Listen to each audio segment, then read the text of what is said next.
nga survey bi lu mu indicate ci pàcc yu bari but comme nit ñi luñ gën a react rek mooy dañ wax ne the NPP alliance moo nekk ci kanam yow nooy jàngatee survey bi. Yeah, thank you so much, Garme. Thank you, Dr. Jawara, for that brilliant analysis. Anyway, man, Garme, survey bi soo ko xoolee like ñun nag we will learn from it.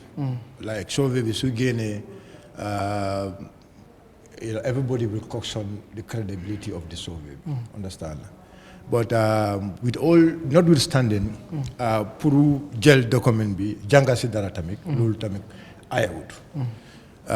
But léegi dafa am one point boo ko laajtee. Point boobu noonu dama bëgg a we have some stop at that point ñu clear ko very well. Like mooy laajte bi mooy ne for example soo fekkee ne election bi tey la nekka understand yow kan nga foog mooy win and soo fekkee ne election bi tey la yow kan ngay votal these two dañ bëgg a because luñ gis so far man lu ma gis maybe suma reading the entire document or maybe a particular page mu wax ñu foofu noonu ba am ne it has actually shown that but so maybe actually lu mu wax mooy ne soo fekkee ne election bi tey la yow soo fekkee ne election bi elect la you think kan mooy win am nga loolu moom laajte boobu noonu we have to look at it very well ak soo fekkee ne election elect la yow kan ngay votal this is two different things so dama bëgg a doctor mu explain loolu a little bit so that ma mun a prepare very well how to respond to his questions. Okay. Please. Yes, doctor. Yeah, no, thank you, Sonko. I think, come noko wahe, because polling it's about collecting information on perception, all right, and questioning that they used to come to certain indicators, right, and those indicators will tell you, maybe how the outcome of what you are interested in would look like, okay. So when it comes to predicting the elections or when it comes to guessing what the potential outcome of the election will be, all right, ñun ñaari indicators lañ they use. Okay, one mooy the party that is likely to win. Okay, and then the second one is the intention to vote. All right, and the reason we do that is because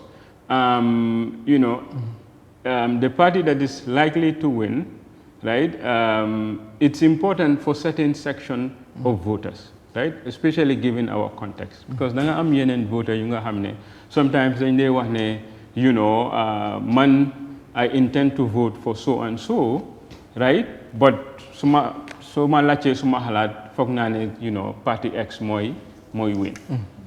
All right, that is something that is real for suñ context. Yeah, but do you have that actual data come low anything the same data collection be you actually collected that part of data also come low no luñ collect mooy people's perception on the party that is likely to win and then send intention to vote who they will vote for. Exactly, right, like send intention regarding who they would vote for.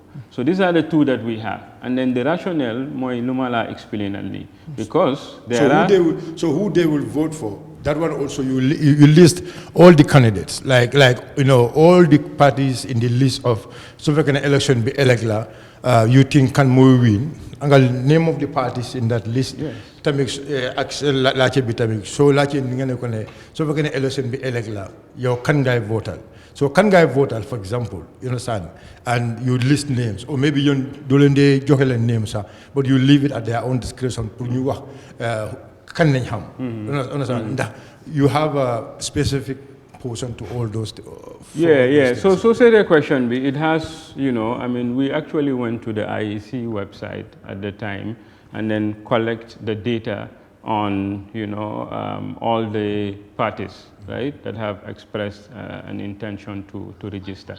I think we had up to around 26 of them, okay, and they are all listed. But when you are doing the interview, right? You don't lead the respondent to the question. You don't call it nga déglu ban respondam la wax. The only thing nga mëna def moy to reaffirm respondam. Okay, that when I ask you nga ne party X, nga ne person X or party X, right? Exactly. So I am ticking that as your response. Mu confirm nga tick ko, then you go. Okay. So already you have a particular data bo xamne daf la wax ne comme like so la ci nit nga ne ko ne yow so fekk ne election elect la kan ngay votal and they give you the response. So what was that results, please? Yeah, we have both. No. This is this is a letter. It's not about computer. MC. Doctor knows what actually I'm saying because this is about data. And then so for example, just I'm sorry, I'm not trying to. Yeah, no, I understand. Understand? Sure. So I want to know that data. For example, so when they can, so if an election be elect la, ban candidate ngay votal. Understand? Can you give us that data also, please? Yeah, we have that. I think I indicated both, right? So sunyo kom lingawa, sunyo kene election be elect la, your ban party ngay votal.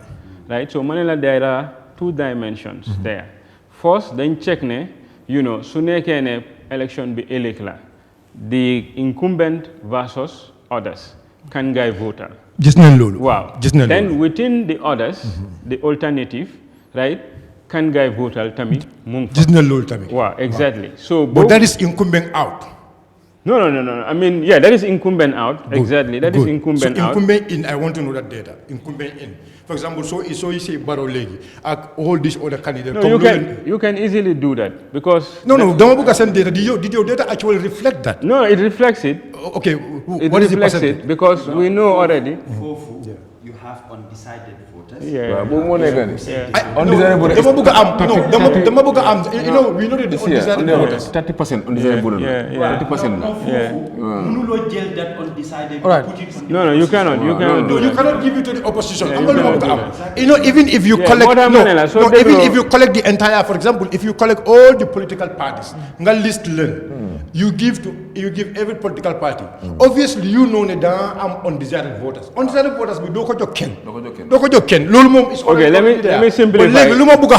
That the specific auction people have to know because election is going to be about can guy voter. Yeah. So the Mabuga can guy voter be what was the percentage can guy voter answer be? Yeah. So you simplify by my simplify by my simplify just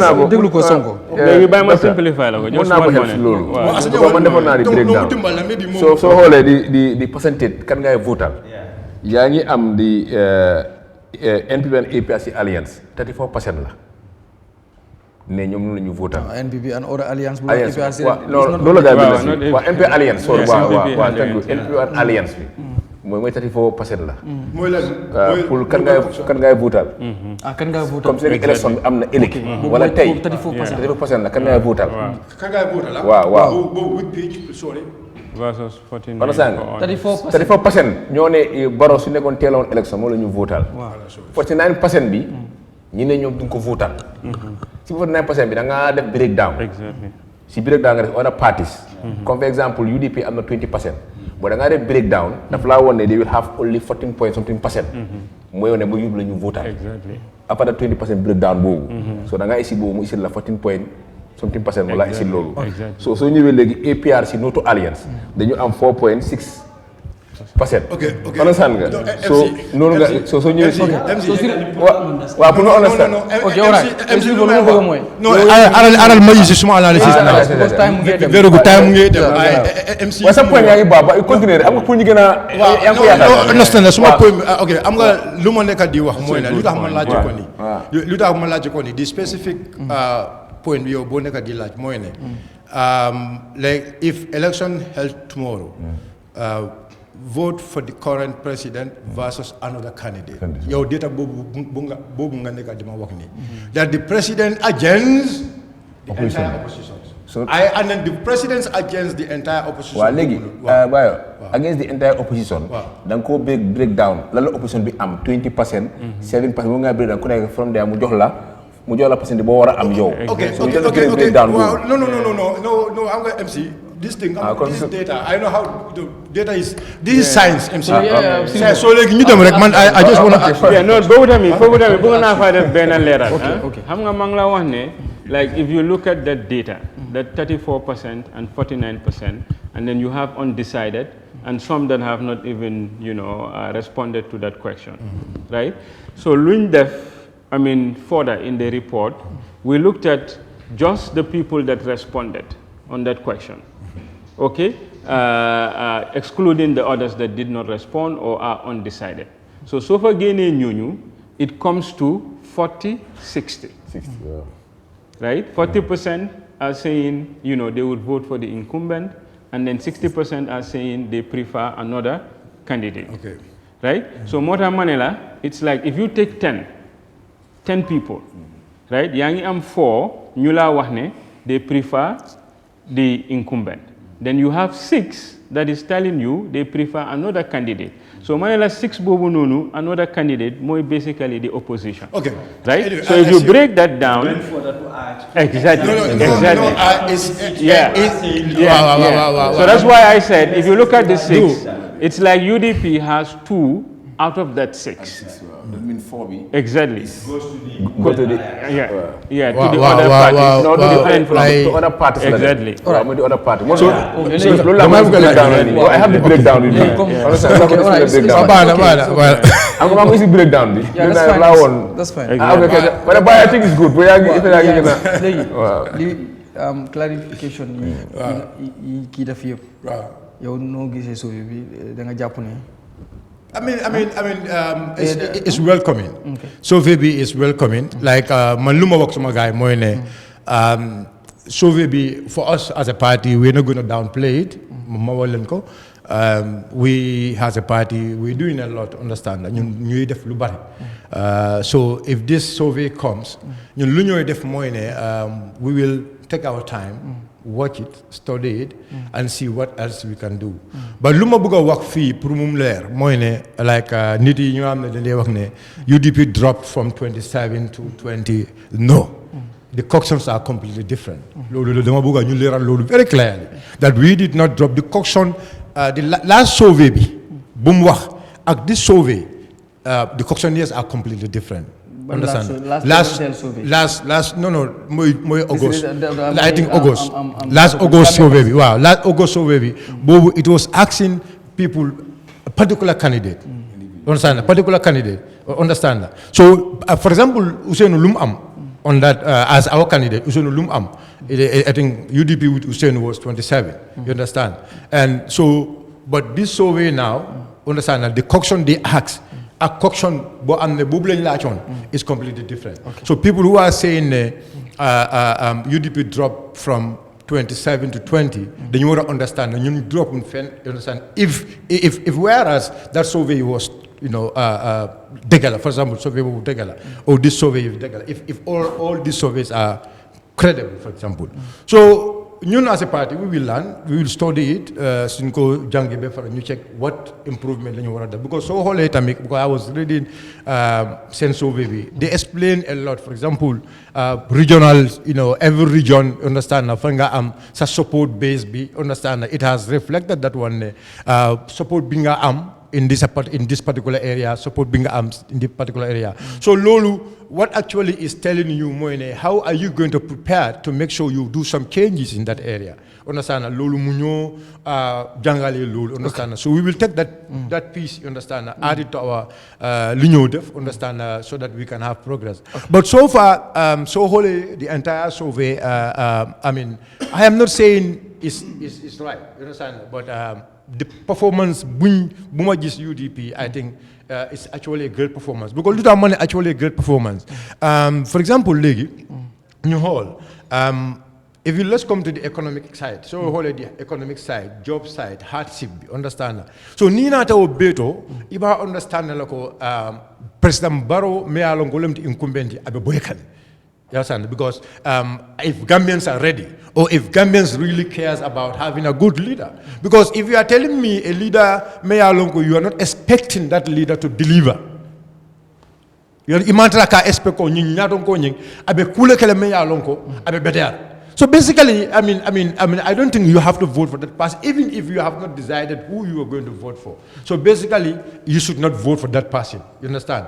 Now, what we should do as a party is how are we going to make sure those who believe that the president who is there, cannot do it. There is the price of basic commodity, now. Marsandisol dabe serikane fonninkol mandoko soto youth unemployment rate is getting high, the economy is falling down, so we niyo president bulaje abe sabatering, this mean go member caring abe lafa, the trend is going to go high. So this mean go banko be dunna trouble lo kono, banko be dunna fitno lo kono, banko be dunna batale kono. And to avoid the country from, all that thing is high time, the 60%. Now, the 60%, what is my advice to the 60%, for example? Now, those 60%, for example, let's look at them. They are not... analyzing these results, or are you campaigning? No, I'm not campaigning. I'm analyzing the results. I'm analyzing the results. Do I... So we will definitely door. So allow me to talk, you understand? So what I am saying is now, the 60% now, Mele Alonko, they actually don't believe in President Barrow. Now, that 60% also have to watch. Which leader are we going to vote for now? Which leader are you going to vote for? Are you going to vote for a leader, Mayor Alonko? You know very well this guy cannot unseat the president. Because you know that very well. What the survey shows, some of the parties have 0, some of the parties have 1, some of the parties have 2, some of the parties have 4. So some of the parties have 7. So are you telling me, the 60% if they actually mean change, are they going to go in for a party with 4%, a party with 2%, a party with 1%, or a party with 0%? So if we are ready and we really cares about our country, my advice to my fellow comrades, my advice to the youths, because the survey also showed that there is a high amount of youths who actually want change. So that high amount of youths should focus, so really understand where to go. Because basically, if you say, the president cannot make, and we all get scattered. All these small attire movements or maybe parties all say that we are not going to join, where the force is, you understand? Basically, it's going to give us a trouble. So far, these are some of the little things I have, but Mr. Jawara, you guys have done a great job, and we will encourage you people, the independent, Dr. Jawara, the independency of every survey also is very important. And the methodology also you guys are going to use, it's high time. You always explain that to people, the system, surveying and next time also try to add the numbers, because numbers also are very important. Because in 1,200 people, for example, out of almost about 900,000 people. Sometimes it's a big coxon. Thank you.